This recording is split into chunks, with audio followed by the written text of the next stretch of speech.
सांगायचं पर्यंत म्हणजे आज नांदेड महापालिकेवर 100% शिवसेनेचा उभा पोर्टफोलिओ असणार नाही आणि येणाऱ्या काळात शिवसेनेचाच महापौर होईल. एमसीचे सुद्धा चांगले उमेदवार सक्षम उभे केलेले आहेत.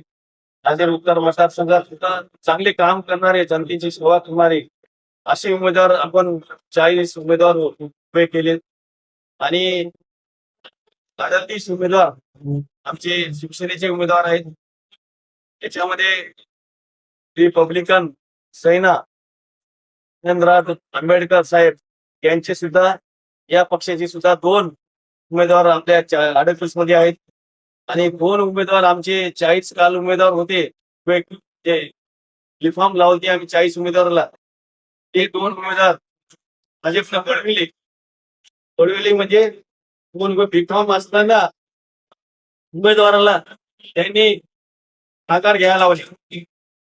काय बरोबर वाटलं नाही. हे आतापर्यंत 40 वर्ष झालं असेल माझ्या मतानं. त्या उमेदवाराला पक्षाचा लावला, त्या उमेदवाराला कुठं पक्षात घेणे बरोबर नाही. ठीक आहे, तुम्ही पहिलं काही केलं असतं, गोष्ट आलं काय, हे काम करणं गलत आहे असं, हे काय लोकशाहीला असं काय अशा गोष्टी नाही झाल्या पाहिजे. आणि जनतेत काम करणारे आपले 40 उमेदवार आहेत.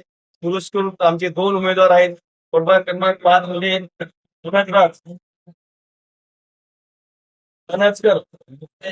धनचकर ताई मीनाक्षी रमेशराव आणि 10 नंबर मध्ये आमच्या दीपालीताई यांना शिवसेनेचे पुरस्कार उमेदवार आम्ही जाहीर केलेले आहेत. आणि असे 40 आमचे उमेदवार सक्षम चांगले काम करणारे या नांदेड महापालिकेमध्ये नांदेड उत्तर मतदारसंघामध्ये उभे आहेत.